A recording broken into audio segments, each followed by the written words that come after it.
What's up, y'all? What's up? A fun day, you know.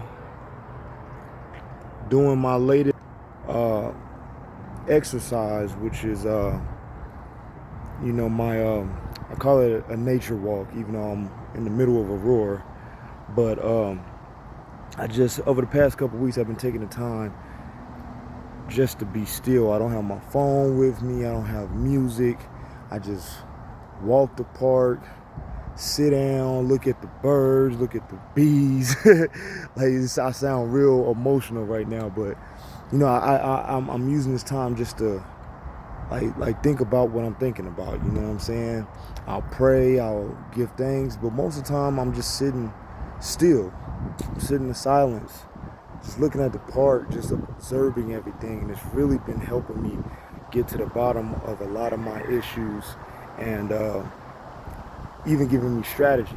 You know, the best way to hear from God is to say nothing at all. You know what I mean? But this is a very significant week for me this week. But I started this page in celebration of me being out of prison for 10 years. I was told I wasn't gonna get out of prison for a long time because I had a 13-year sentence. I did 4.5 behind the walls, year and a half in the halfway house. I basically got out behind the walls the first possible time I could, which was 4.5 years.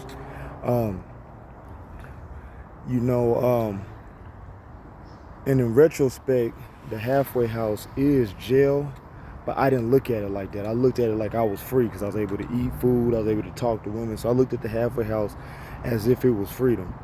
But I had to overcome a lot of mental strongholds in doing that. And over the course of the 10 years, I met a lot of people, had a lot of homies. A lot of them died early. They died young. And wasn't gang violence. Broken hearts led to drug overdose. Broken hearts being misunderstood led to alcohol abuse. And I really started studying mental health, spiritual warfare. They're both related. Whether you believe in God or not, spiritual warfare directly affects your mental health. You know what I mean? And I've been real big this year on just, if somebody pop in my mind, I'll call them. Before I wouldn't do that, but I'll call them, I'll pray for them, because you never know what somebody's going through. And I've been attacked a lot of times, and one thing that helps me is I journal. I log stuff. I got this video now to this YouTube page to kind of help me out. But and I hate to say it, but I'm gonna say it. The treatment groups I took when I was in juvie actually helped me a whole lot.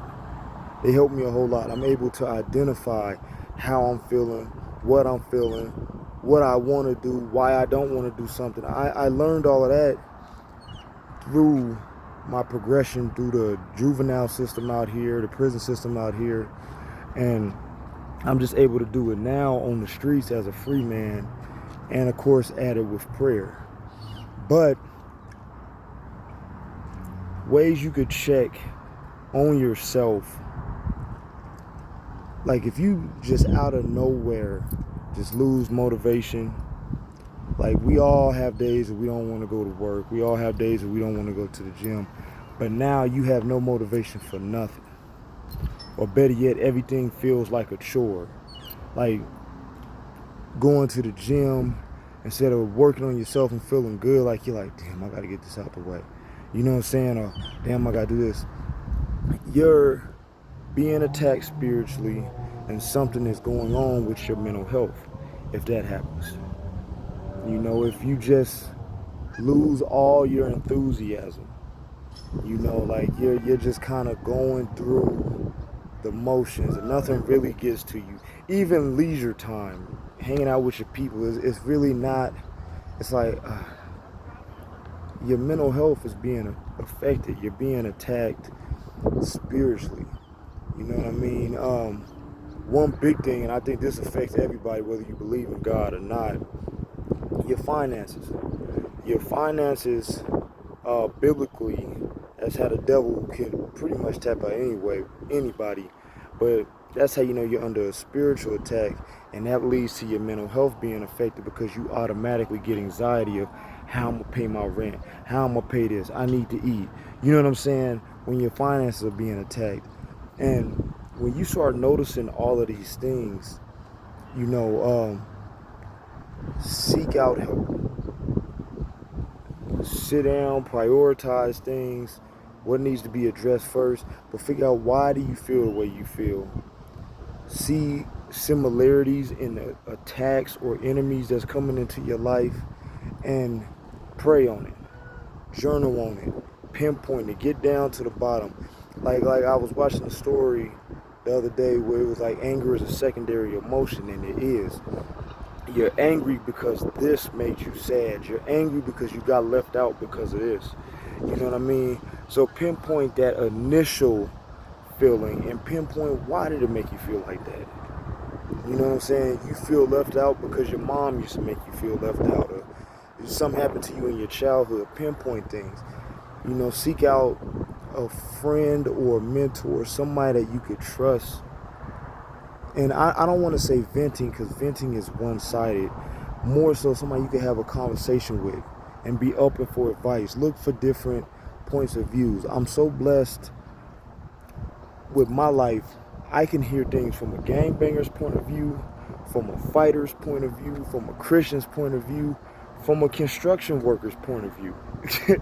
And I will sometimes do that. I will talk to several different people, and you get it from different perspectives, but it gives you a clearer, freer range of motion on how to think about something.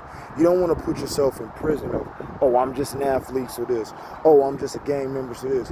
No, talk to everybody, because you are not just an athlete. You're a guy that boxes. You're a guy that was in the gang. You're a guy that does this. You have other parts of your personality, so let it shine. And God got all these people in your life and got you around all these people for reasons, so use them. Not in a bad way, but use them. Ask them for advice. You know what I'm saying?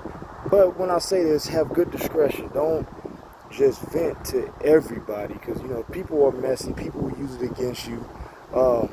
And then more importantly, if they don't like you or they're not received by you, they're going to give you some half-ass kind of disrespectful feedback anyway.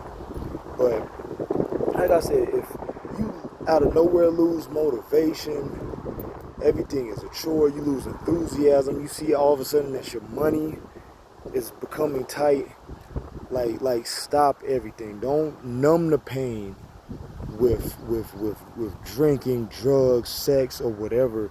Stop everything. Be still and really course evaluate. You know what I'm saying?